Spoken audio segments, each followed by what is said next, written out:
to Yes Bank Maximum, the first of this contest. Oh, that is brilliant. It's a Hero Maximum. On the ground, down the ground, another Hero Maximum. Righto, welcome back to the Maximum Cricket Podcast, episode 35. My name is Munter. We are joined by Jacko, and we were going to be joined by a tipsy/drunk Lugsy, but unfortunately he hasn't made it, which we thought was a genuine possibility, if not a certainty. Once he told us that he was heading to the Volts Firebirds game with a few beers, without the ability to drive. Yeah, it was always going to be tough, wasn't it? Bonafide done a stunner as well, by all accounts. So like properly hot day. So yeah, tough. Add that combo, and Sunday will win most times. Yeah, so big 33 this weekend for Simon. So he's really stretched birthday that weekend as well. We've got to throw that in there because that sort of attributes to things, doesn't it? Just a perfect storm for Crom to have a Sunday, really. Potential we could get a drunk Lugsy on a little later on. Can't promise you he'll make it. I do hope that he does come on later on to offer anything, basically. Absolutely anything. Jacko, how are you, mate? You have a good weekend? Yeah, good, mate. Good to be back into club cricket. So, another win for the boys. So the steam train rolls on for us. Yep. Friend of the show, First 11 Cricket will be happy with that, I'd imagine. Yeah, I'd hope so. Yeah, the brand's going well. Went to the pub on Saturday night, for, they call it the Pubsy Award. So basically, like, the local pub shuts down for a night and gives out awards to all the locals, and also That's not you bad. get a free feed and shit like that. Yeah. Like I'm talking, it's kind of like catering. So it's like you got your fish, you got your there's a bit of power, there was a whole lot of meat, pork, bit of schnitty. What else was there? Yeah, all sorts of salads and things like that. Yeah, your boy got noticed, which is good for his and one of my many skills, some would say my only skill, is eating takeaways. So it was good to get it noticed as a regular takeaway. Yeah, when you're putting in the hard yards, you're working hard at something. No matter what it is nice to be recognised, isn't it? It is. The good. I mean, the good players, that they say that it doesn't matter, but it does. Was yours like the award most chips and a Raz and Kaz combo for the year? Nah, it was called the Spanner in the Works Award, where it's when a regular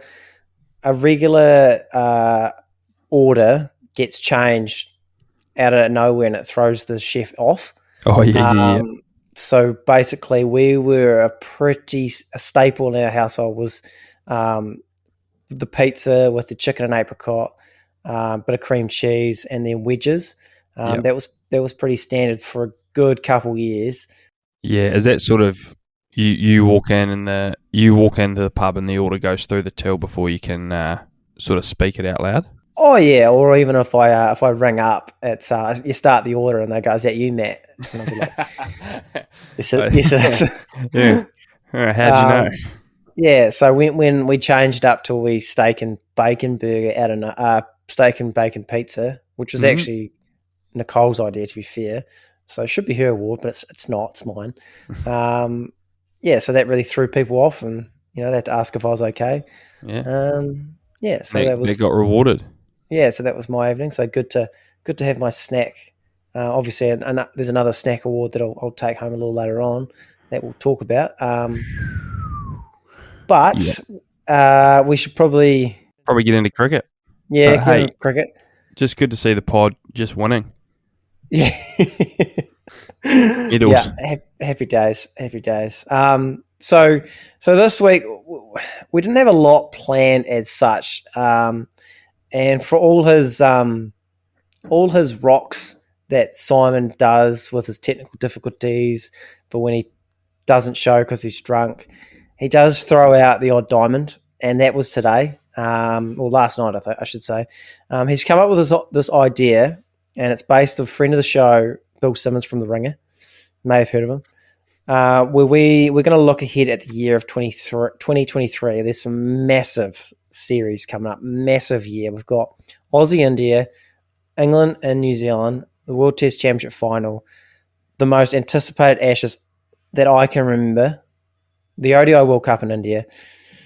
And it was Lugsy's idea to make some really way too early predictions, bold predictions. He shouldn't really be making these predictions this early out, but here we are. I guess it's kind of like the House Rosillo Simmons over-unders pod for Girk, if you think about it. We may get Drunk House or Drunk Lugsy later on, but we'll find out. Does that make sense to you there, Jacko?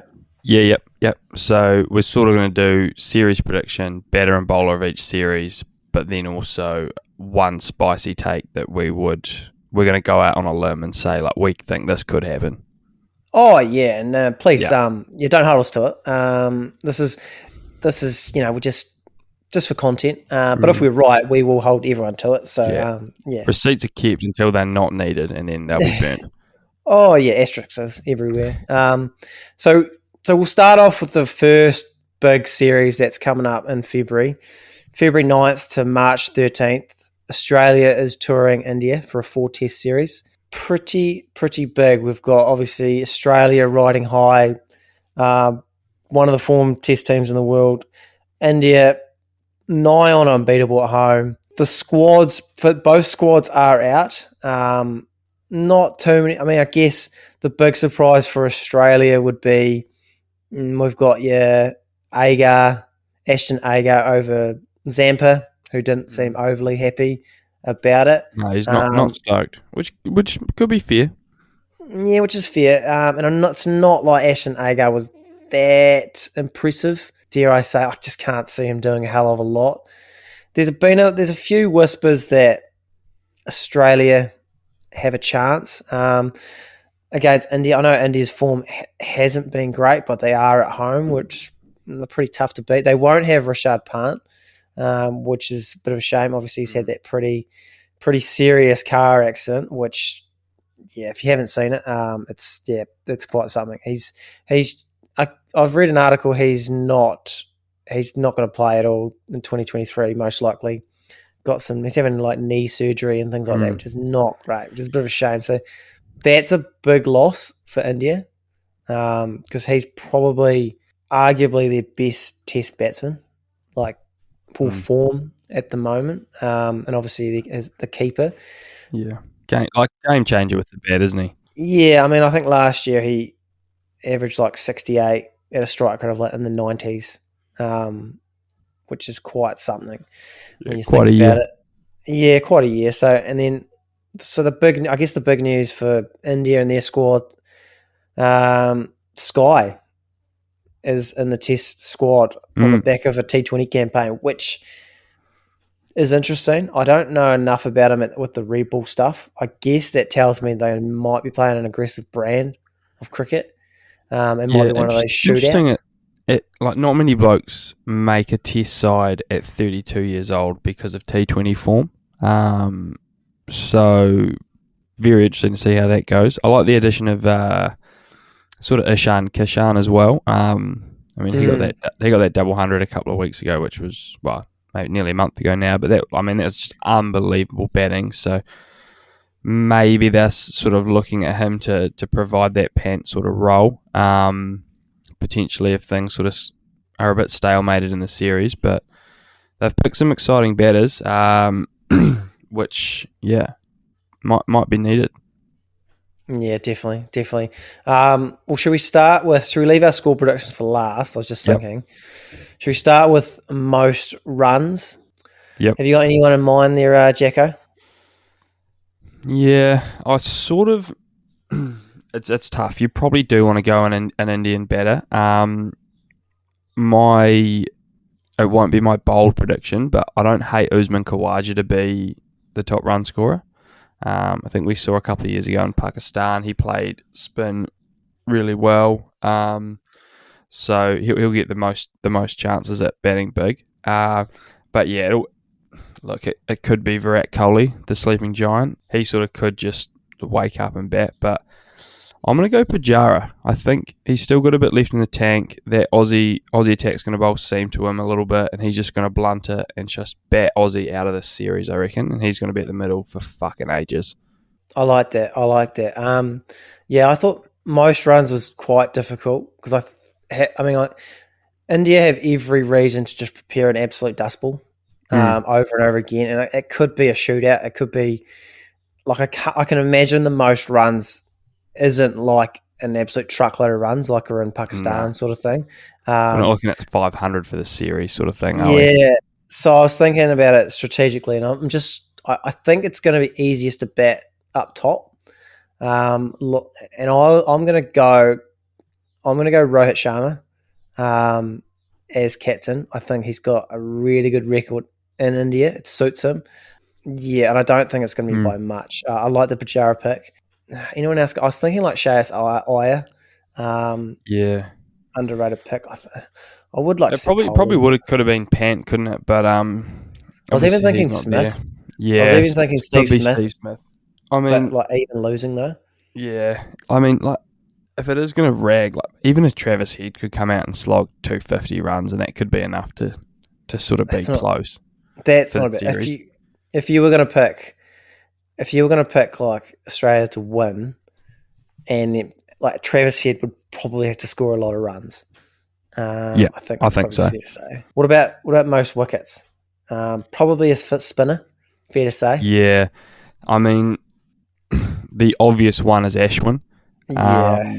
Maybe Axar Patel could sort of, if he's playing, or Jadeja if he plays, could get that sort of overs. But I think their go-to is Ashwin, isn't it? Like he bowls like with the new ball in the second innings half the time. Like a couple of years ago, he'd taken 30% of his test wickets with the new ball. Like he's going to get the rock, and he's going to get it all series. So pretty hard to go past him. But yeah, I won't go out on a limb, and I will say Ashwin. Yeah, I'm probably leaning that way as well. I just can't. Australia have a lot of left-handers, and Ashwin is very good against left-handers. He's obviously very good in India. Probably had a down year in 2022. I think stats-wise, when I was looking up the best spinners, his stats were definitely a bit down. Like he only averaged about 28, which you sort of expect him around the early 20s, and definitely around the top sort of wicket getters. So I'm going to go Ashwin as well. So he hasn't really been a bold prediction as of yet. Do we want to do bold ones before we do our serious score prediction? Yeah, I mean, yeah, okay, all right, okay. That's hard on the sleeve. Have you got one? Got one ready? Yep. So this is double barreled. I'm not giving out a score, but I'm going to give Pat Cummins most wickets, player of the series, and Aussie to win it. Wow, that is fucking bold. It is, and I don't know what the winning margin will be, but he's going to play every game. He's going to, if he's spitting fire, if he can get it reversing, take some new ball wickets up top. There you go. I like it. I could also see if there's even a hint that Pat Cummins takes wickets in one test, you can bet your life that the next wicket won't bounce higher than shin height, because there's no way the BCCI will allow Pat Cummins to run right. But I like it. I mean, if one goes to first slip in the first test, the groundsman's getting fired. Immediately. Okay, my bold prediction isn't the series score, but it's just something that's going to happen, I think. And I don't know if it's going to happen in this series or in the Ashes, but I do think it's going to happen. David Warner is going to get dropped at some point. Interesting. I just cannot see one of the worst player of the series ever against South Africa. I don't know how he makes it out alive in the next two series. I don't know if you saw it. There's a ball. I mean, to be fair, it's a quick nut from Riley Meredith today, but cleaned him up second ball just to duck. It was just too quick, and he doesn't have a good record in India. He doesn't have a good record in England. I don't know how he turns it around. unless he just pumps it. Yeah. I don't know. That's my bold. Like I would imagine he's allowed to just push through it if I'm being serious. But if we're going out on a limb and it happens, then I said it first. He will be dropped. Righto. Serious predictions. Are you gonna die on the Australia's gonna win, Jacko? Nah, it's probably 2-1 India, I think. 2-1 or 2-0. I think India's definitely going to win 2 of them. Aussie, then it is just a matter of can Aussie sneak 1 or hold on for 2. It could even be 3-1 India. I don't know. It's just India's spinners are better. They play spin better, and spin is king in India. So, yeah, India win the series. Let's go 2-1. I think Aussie will have a day. Nathan Lyon will sort of take 11 or 12 for one of the games, maybe. But he won't get a lot of spin help for the series as a whole. They'll rotate the other 3 spinners, and India will be too good. 2-1. I'm with you. I'm going to go 3-1. I just can't see a draw somehow. I feel like it's just going to do too much all the time. I can see a couple of 3-day finishes, 4 days, the odd one. I think you nailed it with the spin. Like Ashwin, Jadeja, if he's fit, and Axar Patel versus Lyon, Swepson, Ashton Agar. I mean, that's not great. It really dips off quick for Australia. And apparently the second best spinner in Aussie is like an offie, so they're not going to play him and Lyon in the same 11 by all accounts. Yeah. So, forgot about him. Yeah, Wee Murphy. Wee Murphy. And the Indians don't have heaps of left-handers in their top order, do they? No. Do they have any? Gill, unless they play Ishan. Yeah, so they could play no left-handers. So they'd be fucked then. Enjoy the drinks, Murphy. Unfortunately, fuck. There's another one. Oh, I tell you what. I'm just gonna say another bold prediction. A second one. Okay. Okay. Nathan Lyon will be dropped for a test. Rested or dropped? Dropped. As in, he'll get pumped. He'll get pumped. The way you laid it out to me, right-handers galore. Yeah. I could see him getting. I don't know. It's a bold prediction. It's probably going to be wrong. Bold. Probably too bold. Yeah, he would have to. He would have to be terrible. Yeah, he would have to be so bad. And I don't reckon for the maybe for 3 games he'd have to be poor. Yeah, that's what I was thinking. I was thinking 3 games are poor. That's 3-0 down. Maybe like Murphy, him and Murphy play in a couple tests together. Murphy goes well, Lyon doesn't, and they need to win. Like they need to make a gut check call. Yeah, maybe. I don't know. Maybe. Okay. That's probably anything else you want to touch on with that series? Nah, I think probably. It feels like they've kept Zampa out of that squad to invest in sweeps in a wee bit. That's probably the only gripe with that squad. Zampa potentially deserves a shot, but I mean they go and play Lyon. Looks like they want to play Agar, so they bat deeper, and then not much more to say really. It's exciting. It feels like this Aussie team's ready for the series, but India are too strong.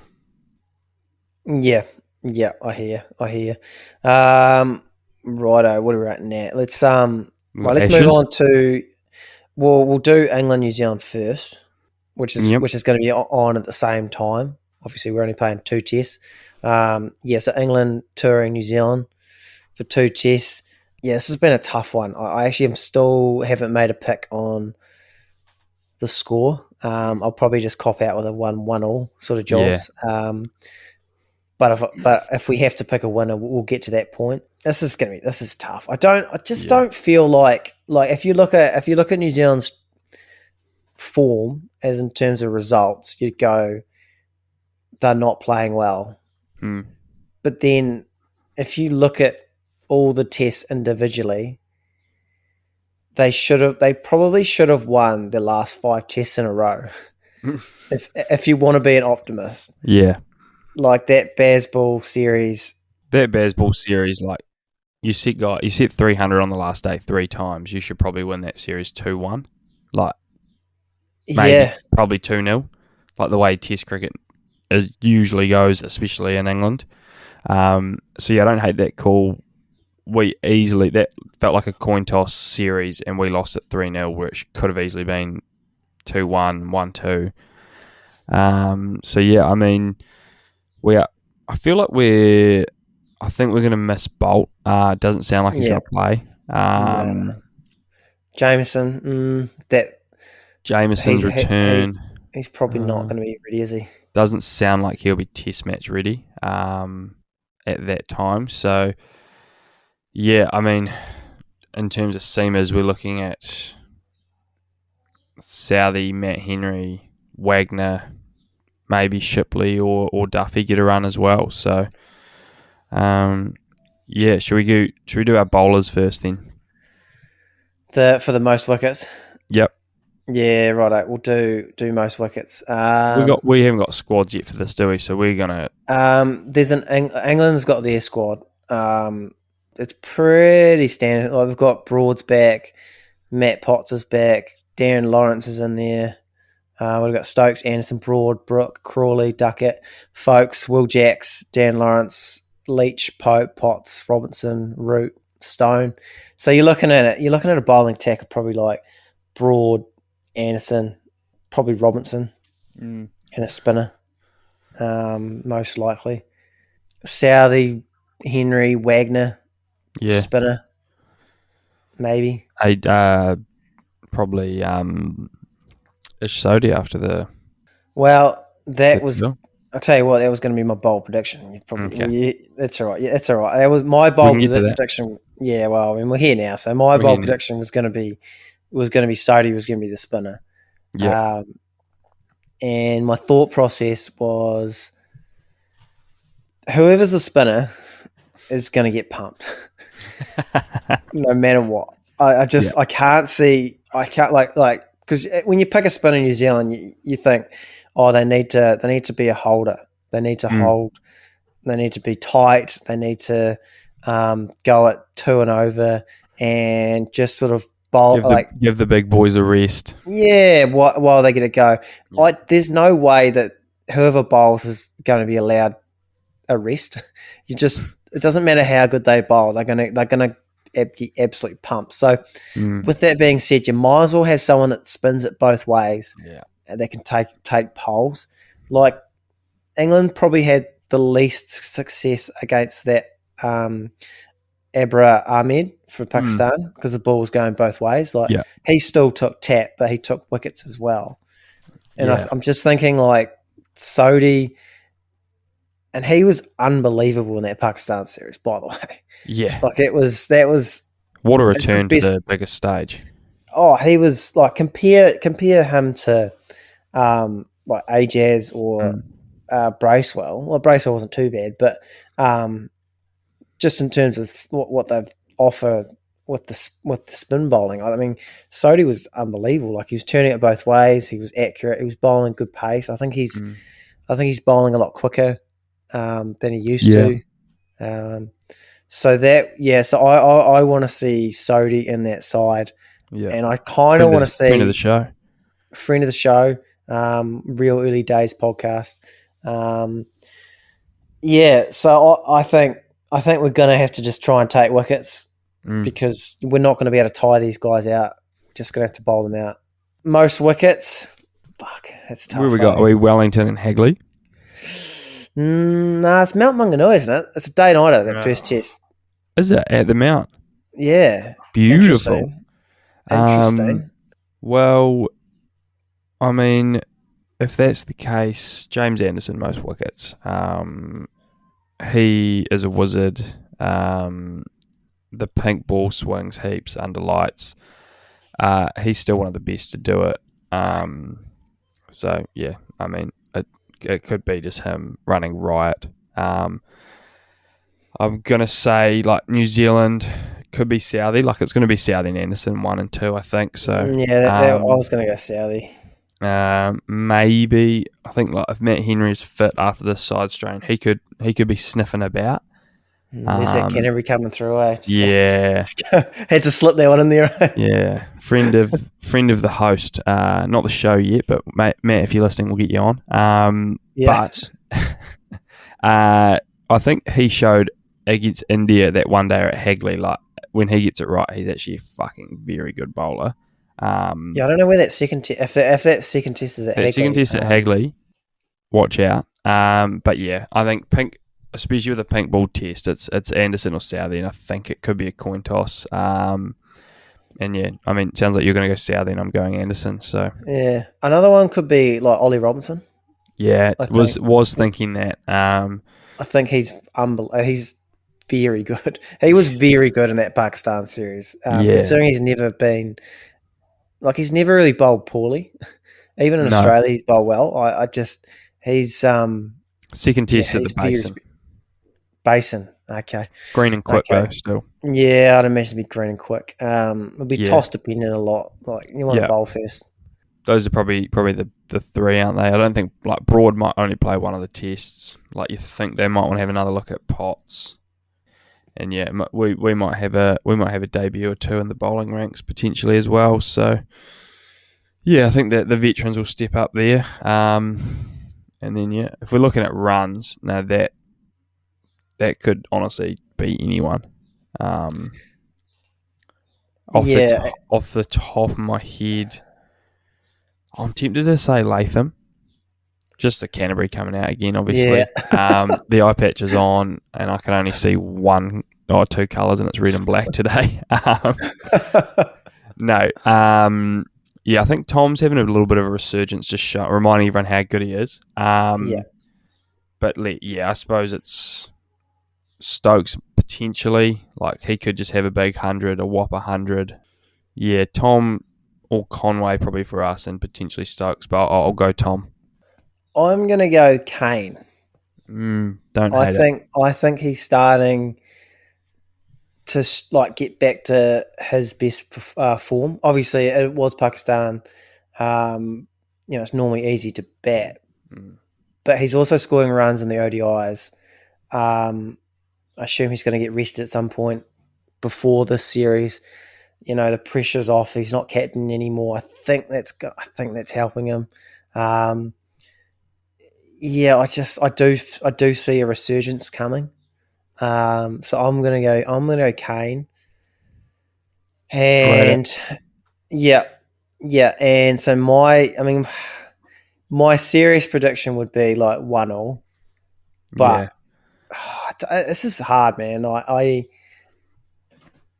like at some point Bazball's got to face some adversity, right? Like surely they can't just the train just can't keep rolling. Yeah.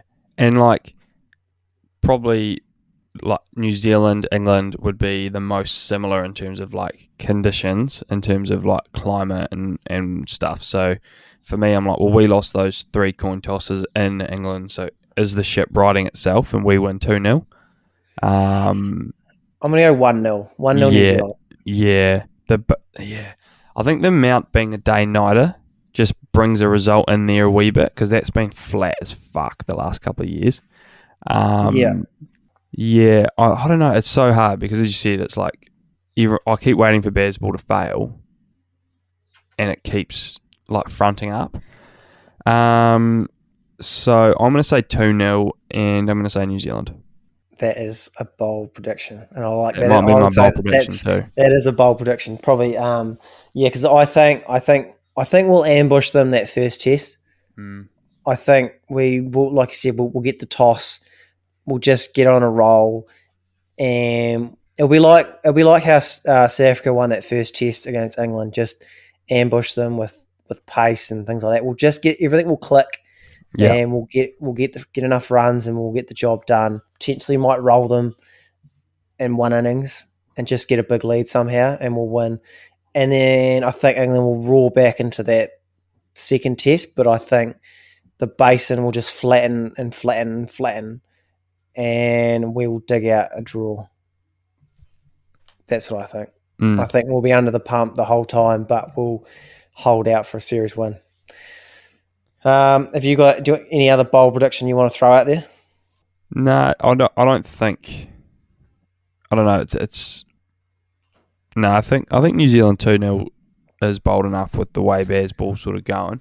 Yeah, it's going to be a very interesting series. I'm still not convinced about this England top order just quietly. Crawley, Duckett, and Pope. Like I said, there's question marks. Throw in like baby Bairstow.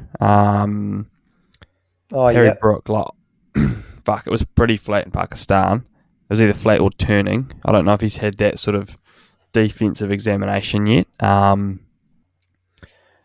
just good swing bowling outsiders off stump. So I don't know. I feel like their batting could be a little bit weaker than ours. Maybe they get rolled for under 100. There's a bold call in one of their 4 innings. I like that. I actually that could almost not be bold, but I rate it. I rate it highly. Okay, right. Well, should we move on? Henry obviously did like 7 in that innings. Yeah, I like it. Okay, righto. We'll do a quick World Test Championship final just before the Ashes. Basically, Australia's through. I know there's a way that they can't be through, but I'm pretty sure it involves Sri Lanka beating New Zealand 2-0 at home in New Zealand. So let's be real. Australia are through, and the most likely are going to play India. It's either India, Sri Lanka, or South Africa. Obviously, Sri Lanka's going to have to beat New Zealand at home. I can't see it. India has to. I think they just need a series win against Australia.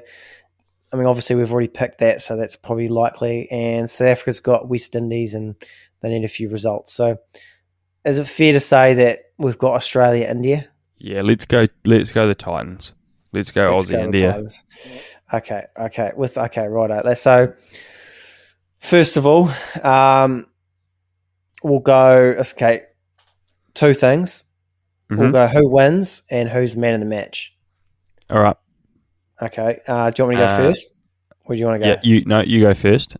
Okay. I think Australia will win, and I think it's going to be Steve Smith, man of the match. Don't hate it. I will also go Aussie. And where is it? At Lords? Pretty sure it's at Lords. Yeah. So I think it's generally flat. It's generally a little flatter than the other ones, isn't it? A little flatter, yeah. I will go Travis Head. I like it. Yeah. I like it. And I do like that, actually. If you want a bold man of the match, Scott Bolland. Ooh, I was trying to think of a bowler. Initially, I thought Cummins, and that was easier. I like that Bolland pick. I think he's going to play a big part in the next series for sure. He just looks like he looks like everything he's done in Aussie is going to be way harder to face in England. 100% made for England conditions, surely. Yeah. So the Aussie win and Head or Bolland if you want to make a bit of crust at the TAB. Okay. So if I was to do a bold prediction, tell you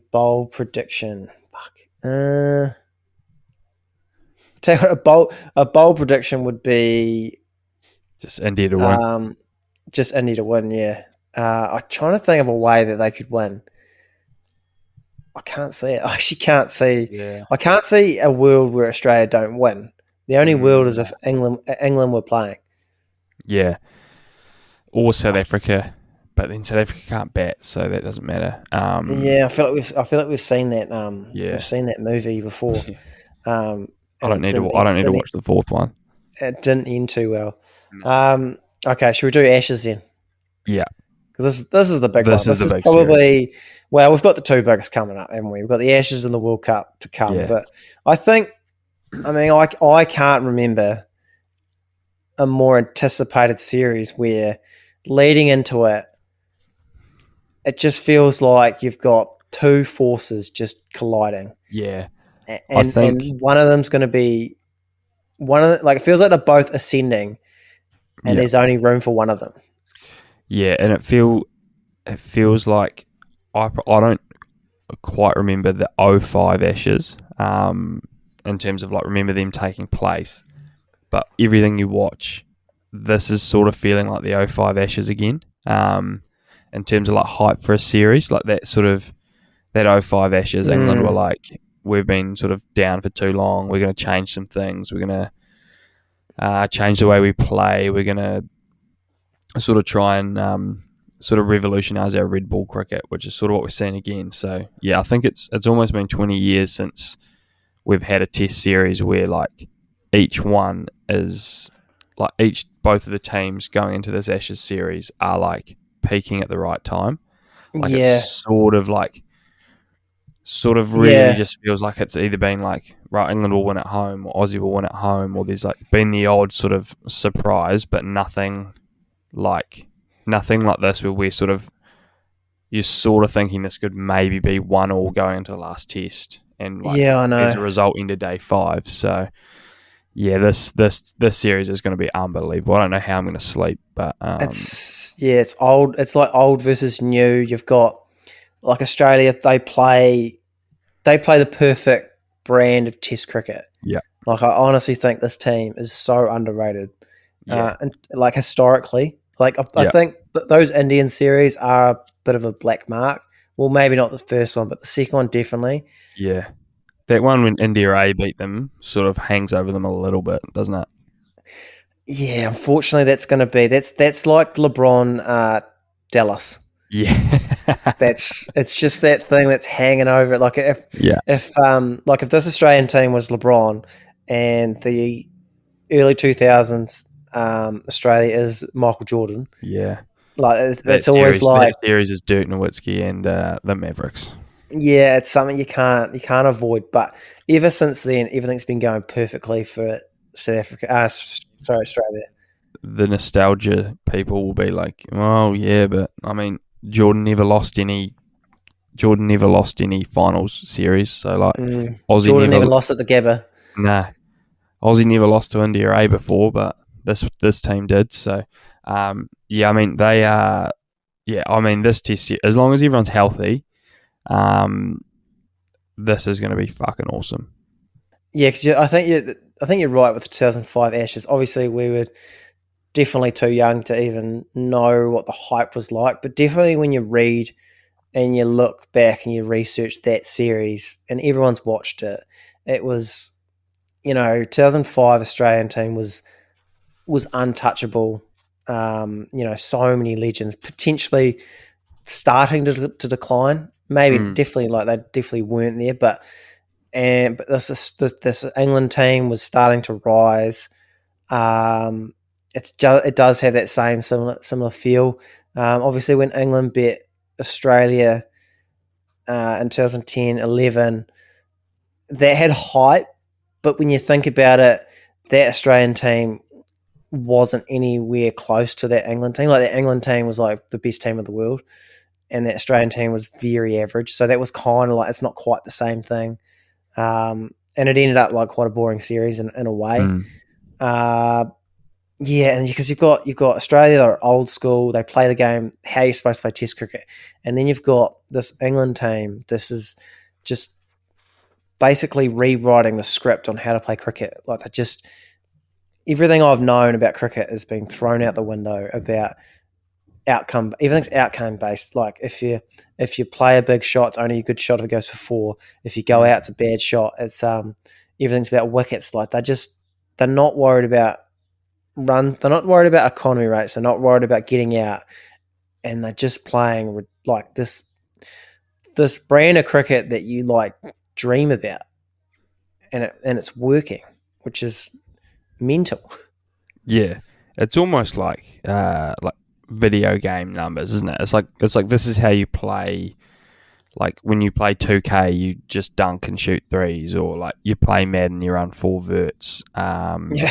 Like, it is like a video game style of like, fuck, that doesn't really happen in real life, but it's fucking fun to play like that on a game. And they seem to be doing it in real time. So yeah, it's just unbelievable to be watching. And yeah, I think the difference with the 05 is it feels like England have actually backed the talk up a wee bit. Like we're sort of going to be a year into the regeneration, and we've actually got quite a bit of tape now on them playing this way, and it has held up and it has been successful. So it does feel like a real clash of styles versus, England are talking about it, but I don't know if they'll actually do it. And then like they sort of shocked people in 05 when they did it, versus now we've sort of seen them do it. It has been successful. It's still successful. It's been successful. It's on tour at home against a lot of good teams.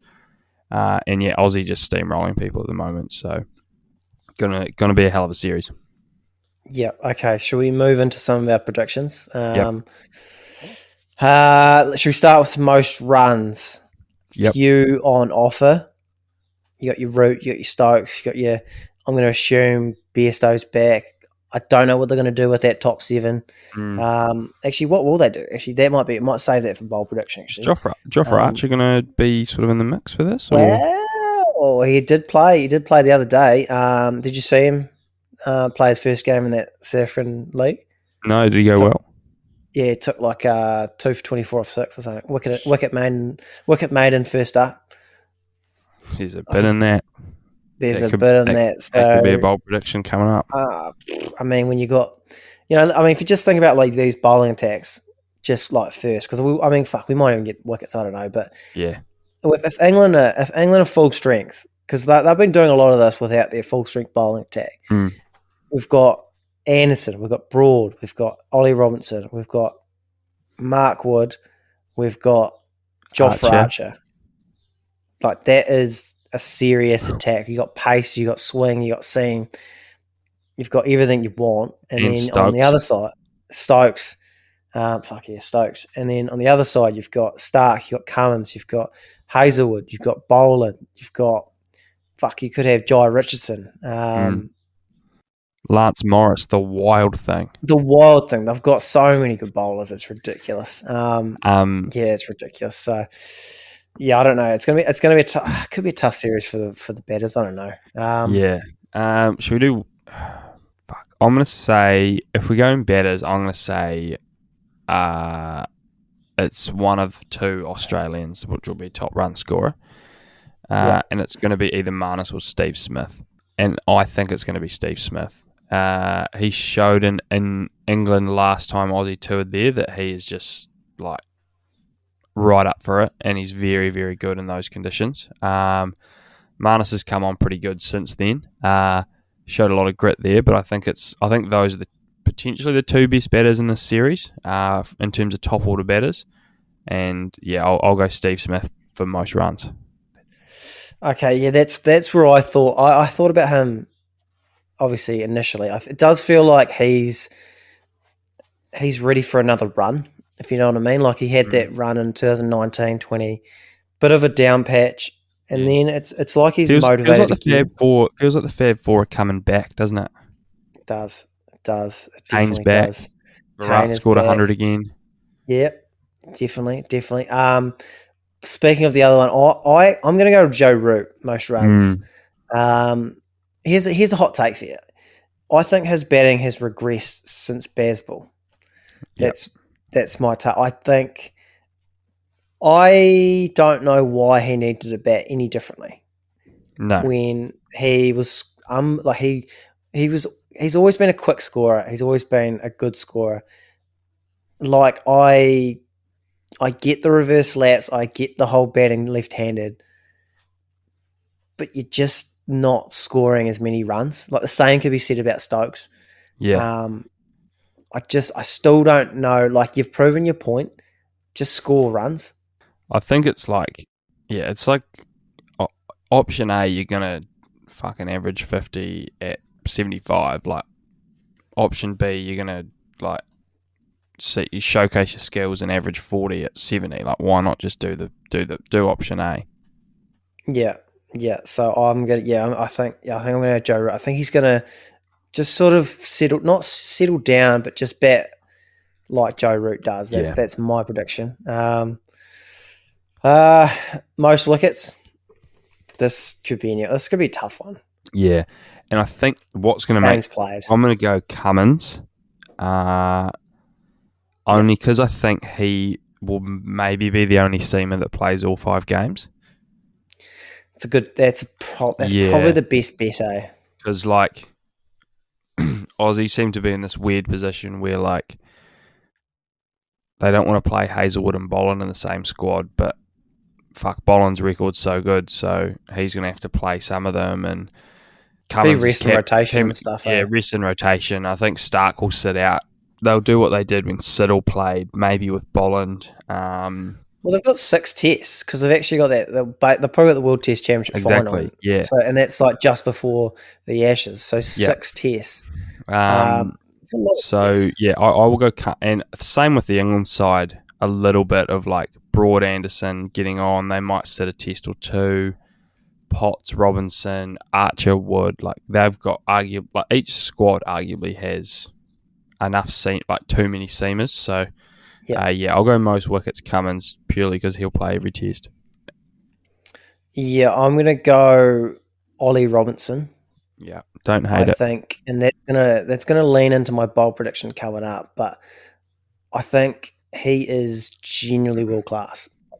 I think he is like he's like when Broad and Anderson retire, Robinson's just going to be the head dog at the table, and I think he might play. If he doesn't play 4, I think he'll play about 4 or 5 tests. I think he's going to be very important. So that's me. What are we now in bowl prediction? Because should I just lean? Because that's going to lean into my bowl prediction, which is I think Broad finds himself out of the first 11, like the best 11. Yep. I think there's going to be Wood, there's going to be Archer. So you're going to have that guy, that fast bowler. Anderson, I mean, he's Anderson. Yeah, it feels like it's Anderson, Ollie Robinson, Wood or Archer. And then they seem pretty set on Leach playing, and Stokes is the 4th seamer. So Broad doesn't fit into that jigsaw puzzle, does he? No, they'll all get a crack, and I'm sure Broad will do a good job. But I do think that I can't see a world where you'd pick Broad over Robinson in a must-win game. If you know what I mean. Yeah. I don't hate it at all. I think we're starting to see this, like the seeds of that already with some of those sort of test tours, and Broad sort of apparently getting left out without him knowing, and all of that. So yeah, I think that's a bold take that could come true. My bold take, I've got a couple that I'll talk through with you before I settle on one. Ollie Pope most runs in the series. Fuck, that is a bold prediction. Have you got? Is there like? Just sticks it well, and McCullum backs him. So that seems to be like nothing you're seeing, or just. No, I think like he batted well against us in that series. I thought like he's obviously like a good stick. That's probably too bold. That's probably just like Bazball extreme of bloke sticks it well. He can bat at 3 and maybe go well.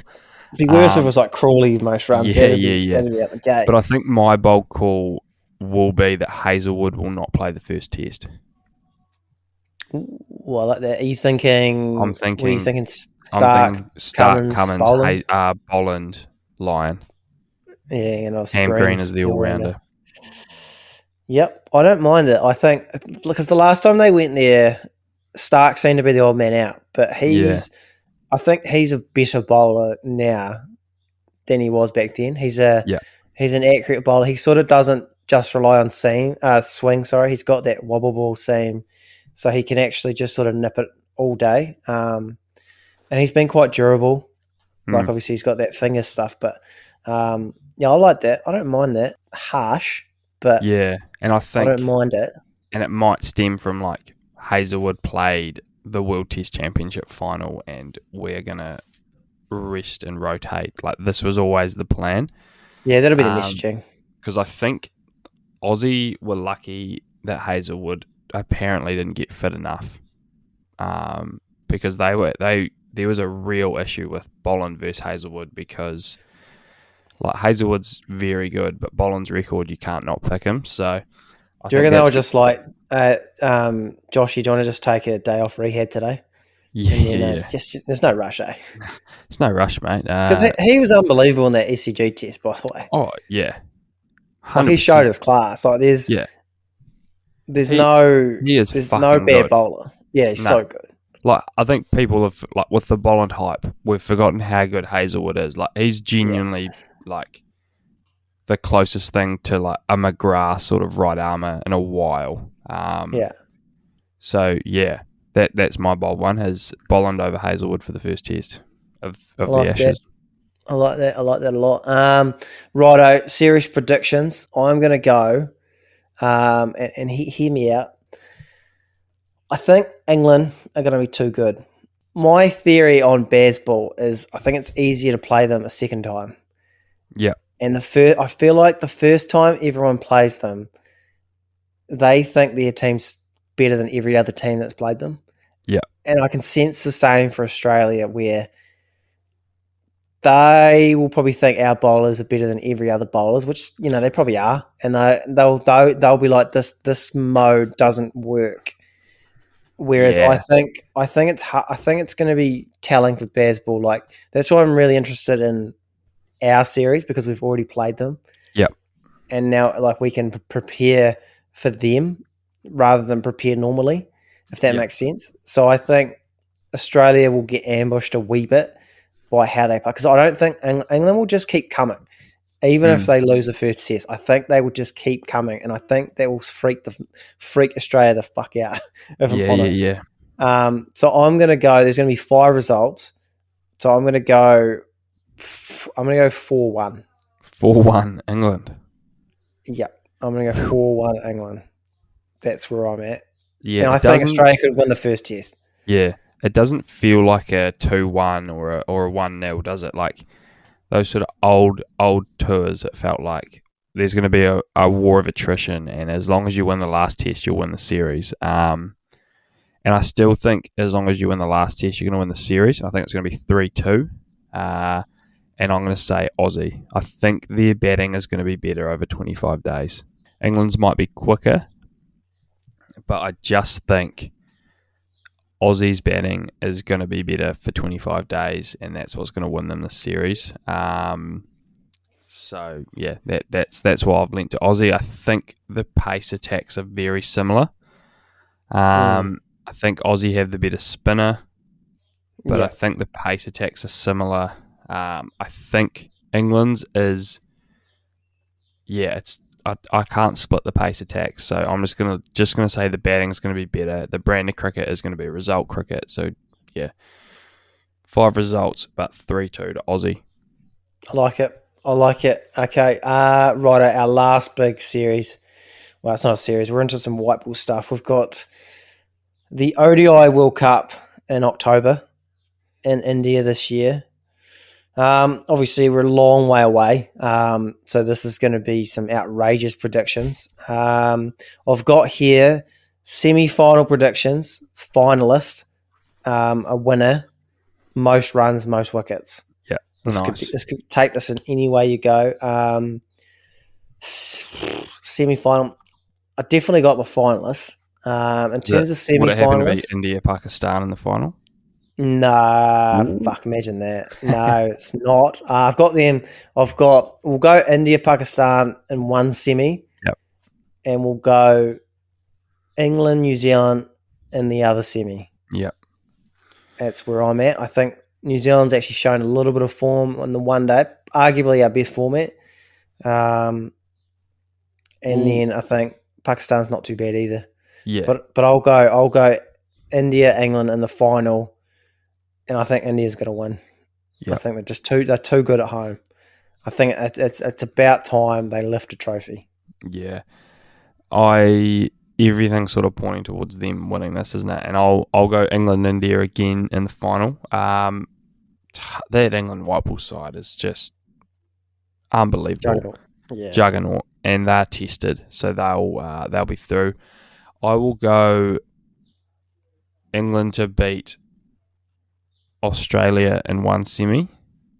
Yep. And India to beat us in the other semi. I like it. We've got to make a semi.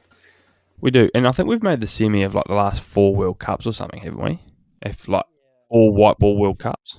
I was pretty impressed with us in Pakistan. Just quietly, we are a tournament team. Yeah, we play like no frills cricket. Like no, we sort of don't. We don't make mistakes. We don't really do anything outrageous either. No. And a lot of teams just fall to pieces around us. Yeah. And off the back of that, Kane Williamson most runs. Averages like 81.5 against spin bowling. So that's going to be your biggest examination in one-day cricket in India through the middle overs. And then, yeah, there you go. Kane Williamson averages fucking heaps against spin. I like that. I am going to go most runs Virat Kohli. That, I tell you what, if he scores 100 in the World Cup final with India chasing to win it, that'd be bigger than that, like Dhoni doing it. Yeah, that would maybe be the biggest knock of all time. Like if he scores a final if he scores 100 in that final, and they win it, that stadium might get torn to pieces. Well, it just feels like history's repeating for India. Like you've got like when India won the last World Cup 2011, it was kind of like Sachin was back. Like he was sort of on the way down, and then he sort of had one big last hurrah, most runs in the tournament. There was that big, like they won it, and then they were like holding like Sachin Tendulkar up on the shoulders, and Virat Kohli's like, he's lifted the shoulders of India. Now it's time for us to do the same. And then he just peels off this 12-year run of being an absolute GOAT. And I can just see the same thing, but with Kohli in the year. Yeah. If you know what I mean. So that could be my bold prediction, that like we might have like that we will see that same picture of like one Indian player lifted up, and it's Kohli. Yeah. My bold prediction for the World Cup, while we're on them, is India don't make the top 4. It's just gone the opposite. That would be outrageous. Imagine if I tell you what would be another bold prediction, like Pakistan win it. Yeah, and India. Holy will they even fuck. go? Actually, will they even go? Like, I didn't think of that. They might not even go. Nah. Well, as long as they're there and if they're healthy, I just think there's 5 like genuine white ball like juggernauts. Like the top 5 white ball sides in the world are like pretty clear, and I think South Africa's sort of could play sort of Cinderella as the 6th, but I think it's us, Pakistan, India, Australia, and England. So like based off that, India could miss out. They won't, but like if you want something real bold, they do. Yeah. I think I've made my sort of bold predictions. Do we want to do most wickets before we move on to some snacks? Yeah, let's go. Give me Trent Bolt. I will go Bumrah.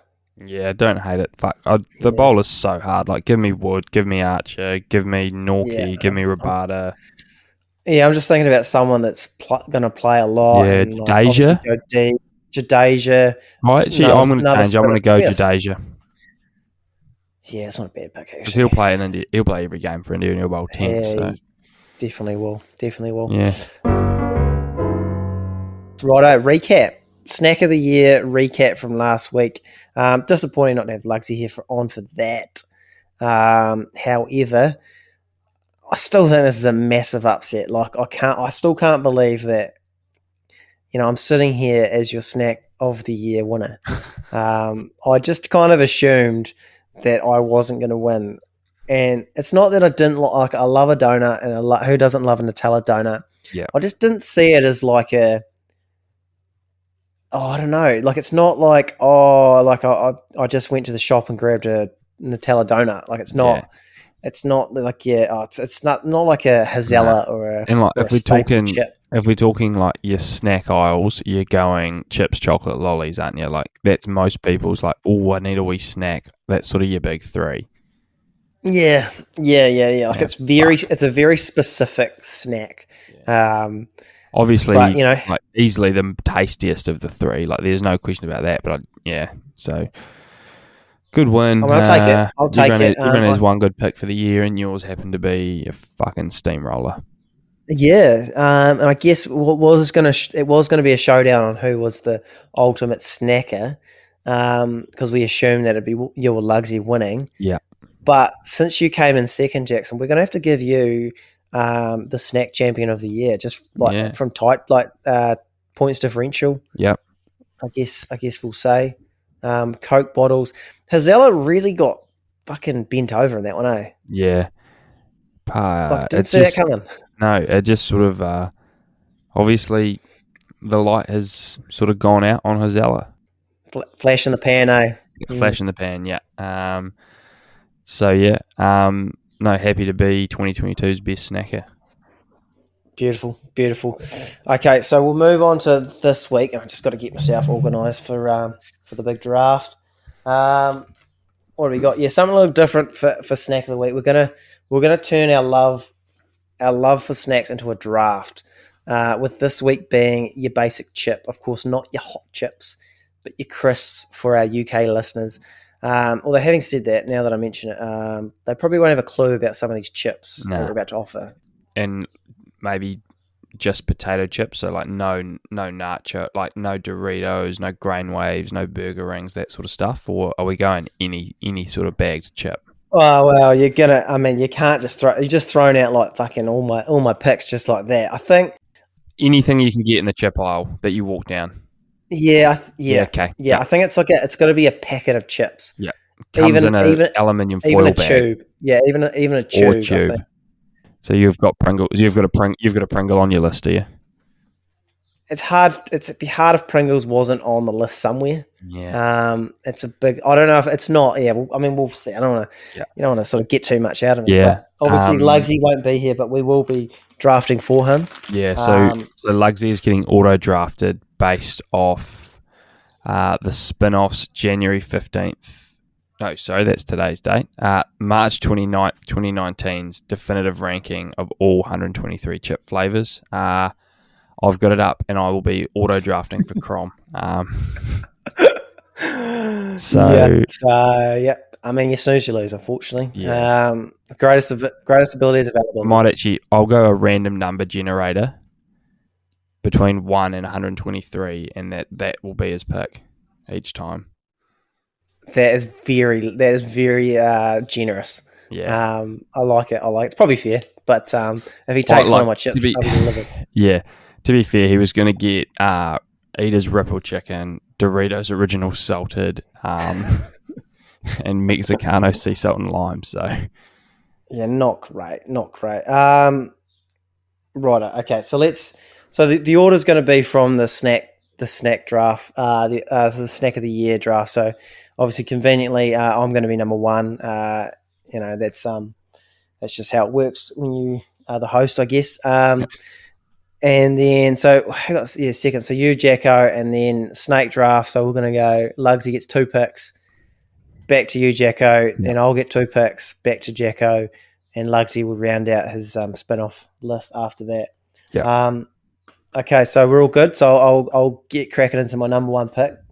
I personally feel like this is the most obvious number 1 pick since LeBron James. I can't imagine. I feel very fortunate to be this number 1 pick. I've got Doritos Sweet Thai Chili. Yeah. As number 1. I mean, some people may like a different flavor. That is my number 1 chip. It's a little bit of I love a corn chip, and it has a little bit of spice, but not too much. Yeah. Just the perfect amount. So, that's me. Yeah. Over to you, Jack. I will be going the Snackachangi salt and vinegar. Oh fuck! I knew you were going to do that. I think I seen them at Pack and Save today, and I was thinking that. Yeah, I think salt and vinegar is just like so consistent. Like in terms of if LeBron's going 1, you need a guy to score 25 and 5 with a number 2 pick. Yeah, you never miss with salt and vinegar. And I think this might be a big take, but I think Snackachangi is the best chip in terms of what the flavouring is going on out there. Really? Interesting. I'm going to have to get amongst. They're good crunch, good thickness, very good. So, yeah, probably the most consistent flavour in my opinion, the best chip. So, yeah, Snackachangi, salt and vinegar. Well sold. Okay. And What we got for Lugsy? Lugsy. So I'll just do a random number between 1 and 100. I'll give them the top 100 to pick out of. We've got 25 as the first one. So that's pretty high. Pretty high. That's high, eh? That's very high. I'm worried now. I'm fucking worried. Hang on. Yeah, don't be. Bluebird Originals chicken.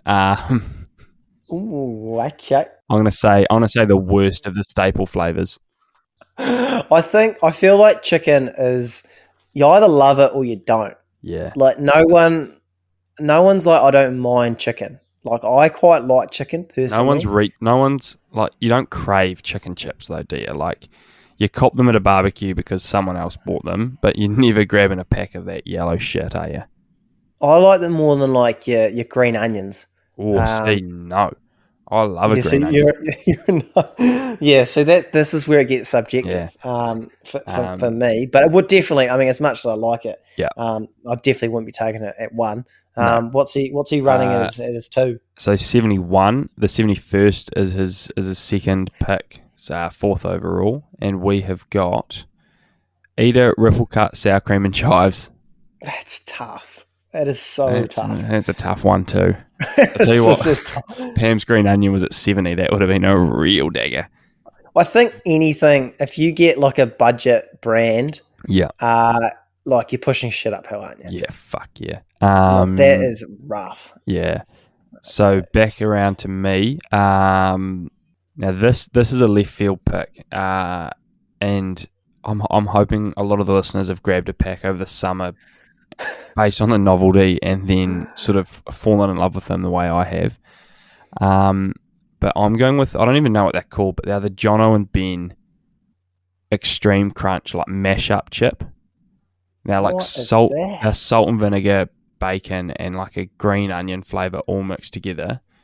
And holy shit, this is a real niche sort of operation you're running. Yeah, I'm going niche, but this is just a pick from the heart, and they are an unbelievable chip. Like you just wouldn't. You got to trust your gut. Yeah, you've got to trust your gut, and they are unbelievable. Like if I'm swinging for the fences, and it's either home run or out, but I'll take them at 5.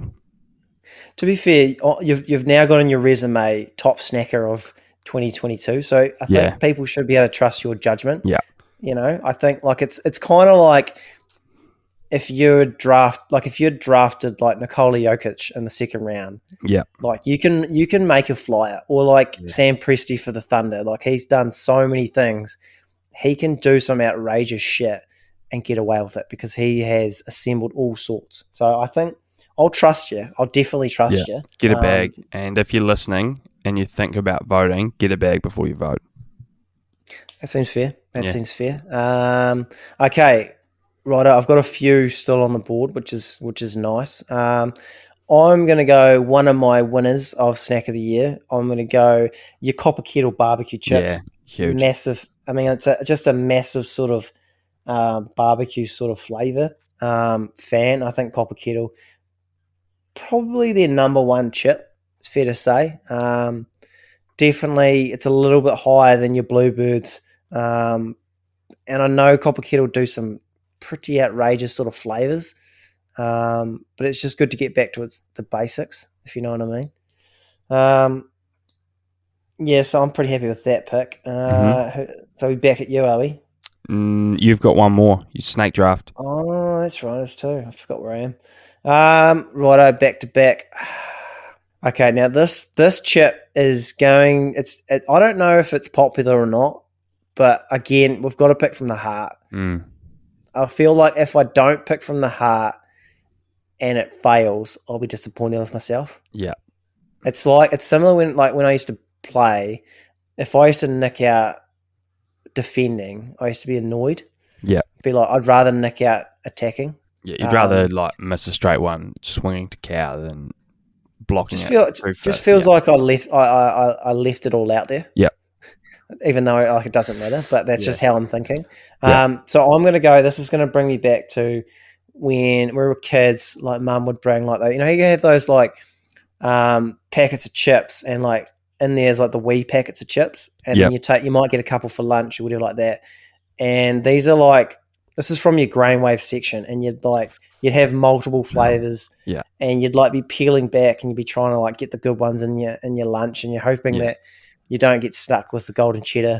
I know what you're going to pick. Yeah. And I've gone with salsa, Grainwave salsa. Oh, wow. So that's mine. And I know that's huge. I know there's another one that I'm handing my pick in. I'm handing my pick in about like 0.1 of a second. I might have just given you another pick, and I think I just personally like the salsa better. Yeah, but, okay. That's me. Grainwave's sour cream and chives then. I might have just handed that could be good value. To be fair, I'm actually just searching through the New World Chips category and on the online shop, and that's Grainwave's is number one, and you do forget how good a Grainwave is. So yeah, I'll sort of jump it. I mean, when the Thunder passed on Steph Curry, I'm basically the Warriors under your lap, just gobbling up Stephen Curry here, basically. When the Wolves passed on him twice. Yeah, it's tough. So yeah, I'll get Grainwaves, but yeah, sour cream and chives. So very happy with my three.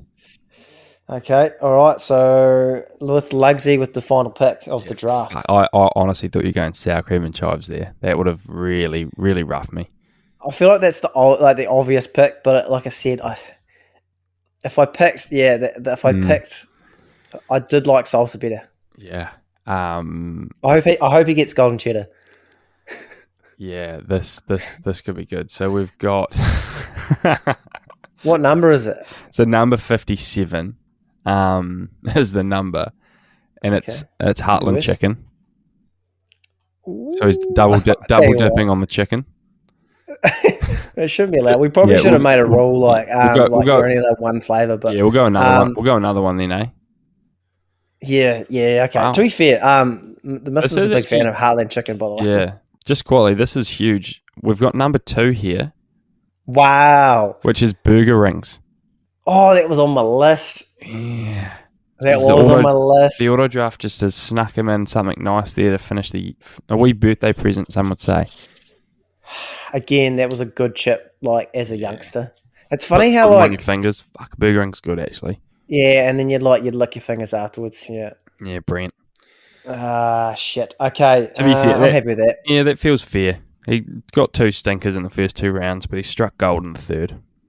Fuck, yeah, good value. Righto, shall we wrap that up then? Yeah. Happy days. Righto, again, that's us for another week. Thanks again to our listeners for tuning in every week. I will ask if you have 5 to 10, maybe 15 seconds up your sleeve, give us a rating and review. I mean, only if you enjoy it. I mean, don't give us a 1-star rating. That's no good to us. Spotify, we're at 170, 5 stars, very close to your double tons. Apple Podcasts, 8. So that tells me work to do. We're a Spotify podcast. Yeah.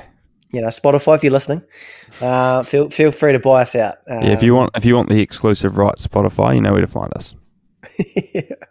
Okay. So anyways, we also have your Patreons for your early releases if that's your thing.